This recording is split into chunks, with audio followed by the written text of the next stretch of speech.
हमारे पूर्वजों ने हमारी सेहत का चौतरफा ख्याल रखने के लिए बहुत सारी औषधियाँ पूजा में इस तरह से शामिल कर दी कि उनका हम अगर नियमित इस्तेमाल करते हैं तो हम बीमार पड़ेंगे ही नहीं। जी हाँ, कपूर भी एक इसी तरह की औषधि है जो एंटीवायरल, एंटी फंगल और एंटी बैक्टीरियल है, जिसे हम नेगेटिविटी दूर करने के लिए पूजा में हवन के लिए काम में लेते हैं। दरअसल एक वो शुद्ध औषधि है, अगर सही मात्रा में सही तरीके से ली जाए तो आपकी बहुत सारी बीमारियों को वो दूर करती है।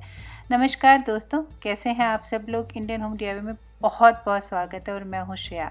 और एक छोटी सी रिक्वेस्ट है, प्लीज़ अगर चैनल सब्सक्राइब नहीं किया है तो कर दीजिएगा। वीडियो पसंद आए तो लाइक ज़रूर कीजिएगा और कमेंट करके बताइएगा कि आपको कैसा लगा। सामान्य रूप से कपूर आपको इस तरह देवी माता जी की तस्वीर के साथ मिलेगा, जिसका सिंबल है कि ये पूजा के लिए काम में होगा। लेकिन जब आप डब्बे पे ध्यान से पढ़ेंगे तो ये 1000 रुपये किलो पड़ता है और ये मेडिसिन्स के यूज़ के लिए नहीं है। और सबसे इंटरेस्टिंग बात इसके अंदर ये है कि इनमें कहीं पे भी नहीं लिखा हुआ कि ये किससे बनते हैं, यानी इसकी मैन्युफैक्चरिंग क्या है, एक्सपायरी क्या है, कितना लेना चाहिए, इसके साइड इफ़ेक्ट क्या है, ये अप्रूव्ड है या नहीं है। दरअसल आप जानते हैं क्या कि जो सिंथेटिक कपूर है बहुत सारे केमिकल्स और तारपीन के तेल से आर्टिफिशियल फ्रेगनेंस डाल के बनाया जाता है। तो शुरू में हम देख लेते हैं कि शुद्ध और अशुद्ध कपूर को कैसे पहचानें। जो शुद्ध कपूर है तकरीबन आपको 3000 रुपये किलो बाज़ार में मिलता है। अगर आप सिंथेटिक कपूर गलती से खरीद भी लेते हैं और पता नहीं चलता है कि शुद्ध है अशुद्ध है, तो जो सिंथेटिक कपूर है हमेशा एक शेप में मिलेगा, गोल होगा, स्क्वायर होगा, या अच्छे से एक एक करके जो पीस हैं आइडेंटिफाइड होते हैं। लेकिन जो शुद्ध कपूर है वो इस तरह से आपको टूटे हुए टुकड़ों में मिलेगा। उसका कारण ये है कि जब शुद्ध कपूर को बनाया जाता है तो एक पेड़ से बनता है और उस पेड़ के जो तने को भाप दे के उसमें से जो तेल निकलता है उसको जमाया जाता है और उसके बाद एक कपूर बनता है। ठीक उसी तरह से जिस तरह से हम पेड़ों से गोंद निकालते हैं। तो जो दूसरी इसके अंदर आप डिफरेंस देखेंगे वो ये है कि जो अशुद्ध कपूर है उसमें रोशनी आर पार नहीं होगी, एकदम वो ओपेक होता है, यानी उसमें से रोशनी बाहर नहीं निकल पाती है। लेकिन जो शुद्ध कपूर है उसमें से रोशनी आपको बाहर आती हुई नज़र आएगी। साथ ही उसमें छोटे छोटे क्रिस्टल्स होते हैं जो तेल के होते हैं, जो आपको चमकते हुए दिखाई देंगे। उसके अलावा जो इसमें एक और डिफरेंस है, शुद्ध जो कपूर होता है वो वजन में थोड़ा भारी होगा और अशुद्ध जो है वो हल्का सा हल्का होता है। इसके अलावा जो एक डिफरेंस है वो तोड़ के अगर आप देखेंगे तो जब भी इसे तोड़ेंगे इस तरह पहले टूटेगा, यानी पूरा चूरे में चेंज नहीं होगा। जबकि आप अशुद्ध कपूर को तोड़ेंगे तो तोड़ते थोड़ा सा उसमें से पाउडर निकल जाता है और उसके बाद ये अच्छे से इस तरह से थोड़े मोटे दानों के अंदर पाउडर फॉर्म में कन्वर्ट हो जाता है। और शुद्ध कपूर को जब आप तोड़ेंगे तो पहले छोटे टुकड़ों में टूटेगा, बहुत छोटे टुकड़ों तक टूटता है और उसके बाद में आप चाहें तो उसे पाउडर में कन्वर्ट कर सकते हैं। अब हम कपूरदानी पे भी एक इसका टेस्ट देख लेते हैं।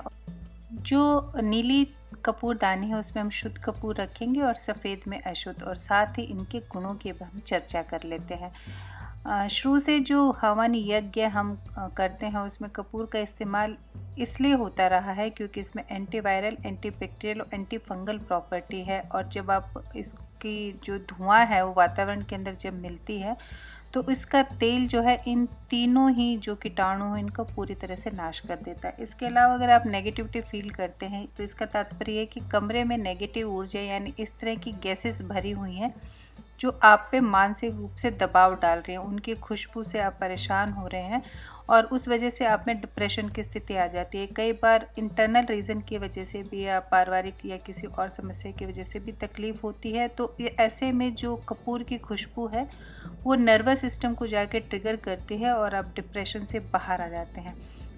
कपूर जो है एक बेस्ट प्यूरीफायर है। अगर आप 20 बाई 10 के कमरे में तकरीबन 1 घंटे के आसपास 1 रुपये के बराबर जो सिक्का है उसके आसपास अगर कपूर चलाते हैं तो आपके कमरे को 24 घंटे के लिए प्यूरीफायर कर देता है। इसके साथ ही अगर सर्दी, खांसी, बुखार, जुकाम, नज़ला आपको मौसम बदलने के साथ होता, अस्थमा है, ब्रोंकाइटिस है, इवन ट्यूबरक्लोसिस भी है और आपको बहुत खांसी आती है, तो कपूर की जो फ्लेम है अगर आप रात में इस तरह कपूरदानी जला देते हैं तो वातावरण को शुद्ध करने के साथ जब इसमें हवा आप इनहेल करेंगे तो एक उसी तरह से काम करती है जैसे आप विक्स वेपोरब को इनहेल कर रहे हैं या स्टीम ले रहे हैं।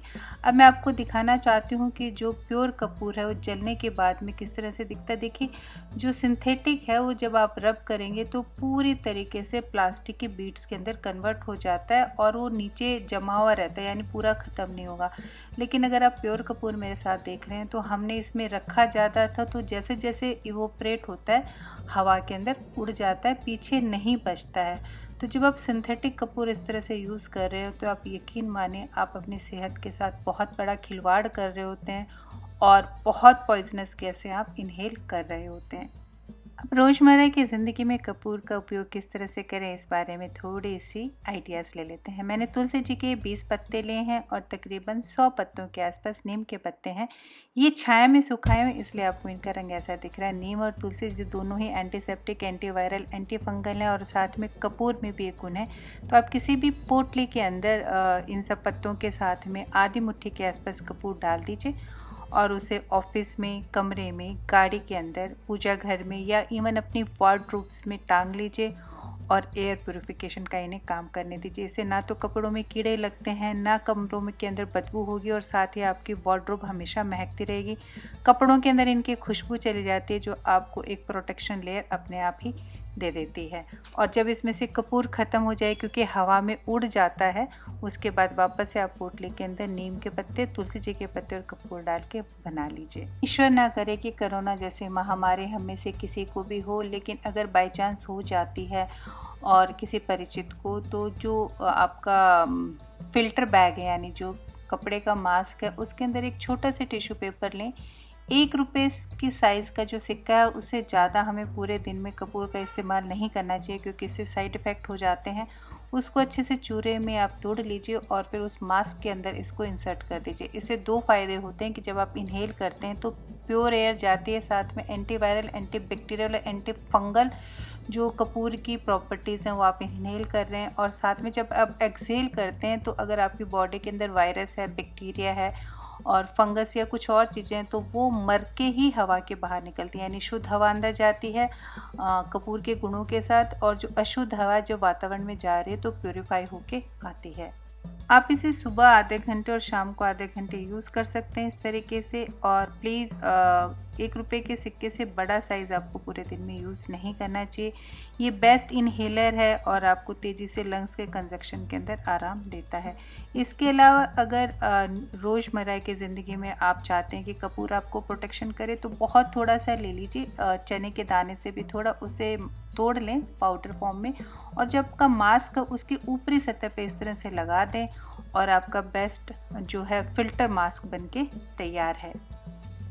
क्या आप जानते हैं कि FDA ने 3 जो इम्पॉर्टेंट चीज़ें जिन्हें हम डेली यूज़ करते हैं उसमें कपूर को अप्रूव किया है, जिसमें से विक्स वेपोरब है, पेन स्प्रेज हैं जिनसे हम पेन स्प्रे करते हैं, और जो गठिया में अर्थराइटिस के अंदर हम जो दवाइयाँ लेते हैं वो शामिल है, पेन किलर शामिल है, और इस सभी के अंदर कपूर को यूज़ किया जाता है।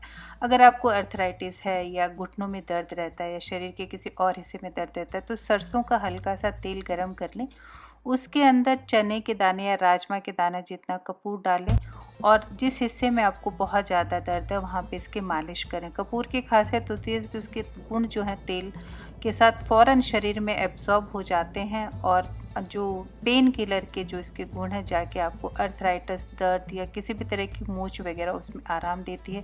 ये इस तरह से एब्जॉर्ब जाता है। इसके अलावा अगर आपको सर्दी, खांसी, जुकाम, बुखार हो गया है और तो आप इस तरह से कपूर को सरसों के तेल में लेके पगथली में और हथेलियों में 5 मिनट तक मसाज करें। अगर किसी वजह से आपका BP लो हो गया है तो भी आप ये करें तो आपको फ़ौरन आराम मिलता है, क्योंकि इससे जो शरीर के बाकी अंग हैं उनमें तेज़ी से गर्मी स्टार्ट हो जाती है और आपको ये बहुत ही रिलैक्स देता है। लेकिन ये 5 साल से कम उम्र के बच्चों, गर्भवती माताएं और दूध पिलाने वाली माताओं के लिए काम में नहीं लेना चाहिए। अब बात कर लेते हैं कि इसको इनहेल कैसे कर लें। तो इस तरह का कोई भी कांच का आप मग ले लें जिसमें आपके नाक और मुंह दोनों आसानी से फिट हो जाएं। थोड़ा सा गर्म पानी डाल लीजिए और उसमें तकरीबन राजमा के साइज़ का आप जो है कपूर तोड़ के डाल लीजिए। ज़्यादा ना डालिएगा, कपूर कभी भी पानी के अंदर मिक्स नहीं होता है, बस वो पानी के जो गरम जो भाप बन के निकल रही होती है उसके साथ उसके जो ऑयल हैं एयर के अंदर डिफ्यूज़ हो जाते हैं और ये आपका बेस्ट इन्हेलर बन के तैयार है। आप छोटे चने की मात्रा जितना इन्हेलर दिन में 3 बार कर सकते हैं, लेकिन उससे ज़्यादा क्वांटिटी आप मत बढ़ाइएगा क्योंकि कपूर की बहुत ज़्यादा डोज साइड इफ़ेक्ट करती है। विक्स पेपर वैसे तो आपने सर्दी खांसी जुकाम बुखार के लिए सुना है, लेकिन अगर किसी वजह से आपके पाँव के नाखूनों में इन्फेक्शन है तो उसमें थोड़ा सा कपूर मिक्स करके लगाइए और ये जो उपाय है एकदम 100% कारगर है, फ़ौरन इन्फेक्शन दूर होता है। इसके अलावा विक्स वेपोरब के साथ जब आप कपूर मिलाते हैं तो ये बेहतरीन पेन किलर है, यानी ये आपको आइडेक्स का काम करेगा। साथ ही अगर खांसी या कंजक्शन बहुत ज़्यादा है, सांस लेने में दिक्कत है, तो विक्स में थोड़ा सा कपूर मिला के पीठ पे मालिश करें और उस पर सूती कपड़ा ढक दीजिए, या आप गले पे मालिश करके भी इसका सूती कपड़ा ढक के उपयोग में ला सकते हैं। और अब एक और इस्तेमाल देख लेते हैं। शरीर में कहीं पे भी अगर त्वचा से संबंधित कोई समस्या जिसमें डेंड्रफ है, बाल झड़ना है, एक्जिमा है, खुजली है, दाग धब्बे हैं और इवन अगर कुष्ठ रोग भी है तो ये उपाय बहुत ही कारगर है। एक कटोरी लें और उसके अंदर थोड़ा सा नींबू का रस आप निचोड़ लें, पर ये आप कटे हुए स्थान पे मत लगाइएगा, ऐसे स्थान पे लगाइएगा जहाँ पे कटाव ना हो।